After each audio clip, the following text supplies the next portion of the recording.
ይህ በ2017 የተጠየቀ ጥያቄ ነው። what is the equation of the line passes through -2, 5 and slope m ማለት ነው 1/2 የዚህ ኢኩዌሽን የሆነ የትኛው ነው ነው። ይሄን የምንሰራበት ምን ይባላል? ፖይንት ስለተሰጠን ማለት ነው። እና እዚህ ጋር ደግሞ ምን ተሰጥቶናል? ስሎፕ። ስለዚህ ፖይንት ስሎፕ ፎርም የሚለውን እንጠቀማለን። ያ ማለት y እኩል ነው mx ፕላስ b። ብዙ ጊዜ እቺን ሲም ይባላል፣ ችግር የለውም በተመቻቸው ስሩት። y እኩል ነው mx ፕላስ c። c ብቻ ኮንስታንት ናት፣ ሲም ኮንስታንት ነች። ሶ አሁን ማንን መፈለግ አለብን? እዚህ ጋር b መታወቅ አለባት።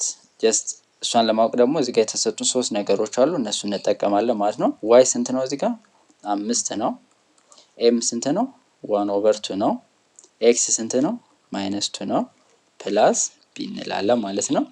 5 እኩል ነው ይሄኛው ስንት ይሆናል? -1 ፕላስ b ይሆናል ማለት ነው። ስለዚህ ወደ 3 ወስዷት ፕላስ ትሆናለች። b እኩል ነው ስንት ይሆናል? 6 ይሆናል ማለት ነው። ስለዚህ መጨረሻ ላይ y እኩል ነው እንልና ኤምን ጀስት እንተካለን 1/2 ኤክስ ፕላስ ቺኛው ቢ ስንት እናደርጋለን ማለት ነው? 6። ስለዚህ ይሄንን ጀስት እዚህ ጋር እንፈልጋለን ማለት ነው። y እኩል ነው 2x አይሆንም፣ 1/2x አይሆንም፣ እቺ 6 መሆን አለባት። ይሄኛው ጀስት አይሆንም ማለት ነው። ስለዚህ ይሄ ነው ሊሆን የሚችለው።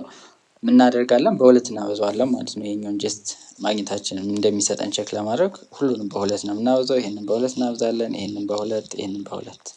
ስለዚህ ይሄ 2y ይሆናል እኩል ነው 1/2x ታይምስ 2x ይሆናል ፕላስ 12 ይሆናል ማለት ነው። ስለዚህ እነዚህን ሁሉም ወደ ስንወስዳቸው 2y ማይነስ x ማይነስ 12 እኩል ነው 0 ይሆናል ማለት ነው። ስለዚህ መልሳችን ዲ ይሆናል ማለት ነው።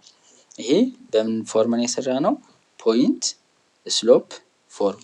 ፖይንት ስሎፕ ፎርም ጀስት ግልጽ እንዲሆንላችሁ እናንተ ጀስት ተመሳሳይ ኮንሴፕት ይሄኛው እስኪ ስሩት። ለምሳሌ ፖይንቷ 1,3 ቢሆንና ስሎፑ ኤም ለምሳሌ 2 ቢሆን ፋይንድ ኢኩዌሽን ኦፍ ዘ ላይን ኢኩዌሽን ኦፍ ዘ ላይን ማለት ነው። ስለዚህ ይህንን ሰርታችሁ መልሱን ኮመንት ሴክሽን ላይ ያስቀምጡልን።